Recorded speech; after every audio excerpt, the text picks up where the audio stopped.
Hi, this next video is on jungle and mountain life. So the purpose of this video is just to, one of the things I notice a lot when people come to the centres in the jungle particularly is they're very concerned about the insects and the animal life. And I know I was when I first went to my first retreat in the Amazon, and sort of got dropped in the middle of this. I got to the retreat centre early and got put in this cabin right at the middle of the jungle, away from sort of everything, and most beautiful spot. So for the first 3 nights I just didn't sleep. There was like so much noise going on in the night time, and I realised later on that most of it actually was just trees and branches falling down, but I didn't know that until later. And but it gave me an opportunity to work with my fears, and I managed to work through those and let those go, and I had the most beautiful experience in that cabin. Some of the most stunning wildlife I saw down there.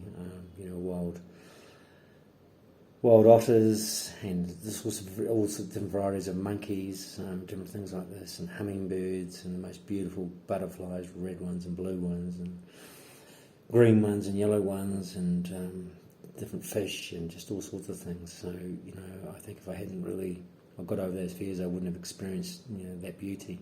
I would have been constantly filtering it through these fears, And one of the big realizations I had as part of that process was that, I'm in their environment. I'm in the,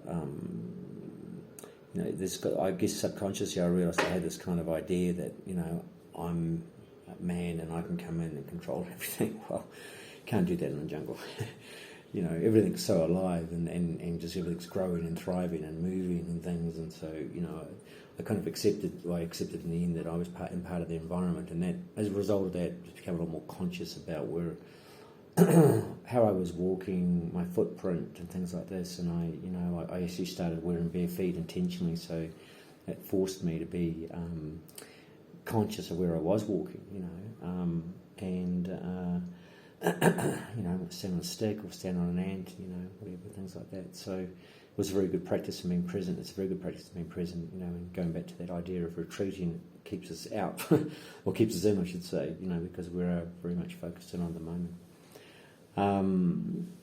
And I guess the other thing, I think there's two different sorts of animals, and I guess overall, Overall, I've noticed that none of these animals are trying to get us. Perhaps maybe mosquitoes, but and the ants, for example, they're not out there to bite you. But if we walk through a trail of ants, unconsciously, well, we've got no one else to blame but ourselves. So, and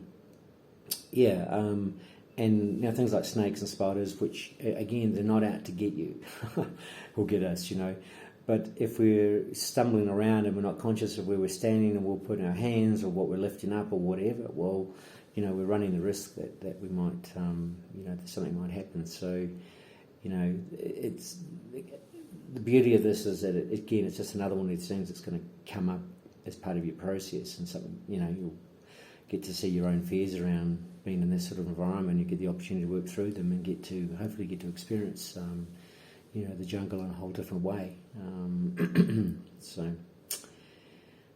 in terms of the mountains, there's really nothing much to be concerned about up in the mountains. Depending on how high you're going up, you might need to just think about altitude for the first, little while that you're there. Some people get altitude sickness.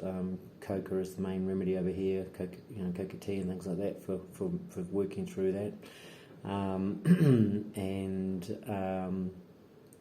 Being out of breath really is the main one. If you're going in La Paz at the moment, which is almost at 4,000 metres, and it's all built on hills, so it's taken me a little while to get used to that, but it certainly helps with the old fitness. Just a couple of things there to think about in terms of jungle and mountain life. So really, particularly with the jungle, I get that we get concerned. We've got all these things that we've been told, all these beliefs and things like this, and we've seen on movies and things, and so that's all sitting around in the background and most of the subconscious. So just be aware that stuff is going to come up, and really, if you want to say make the most, but if you want to work with that, the most during your time there really is just learning to that you are in their environment, and just and really practicing being conscious, and being present, and which was what we're there for. So it's kind of a win-win. So yeah, all right, thanks.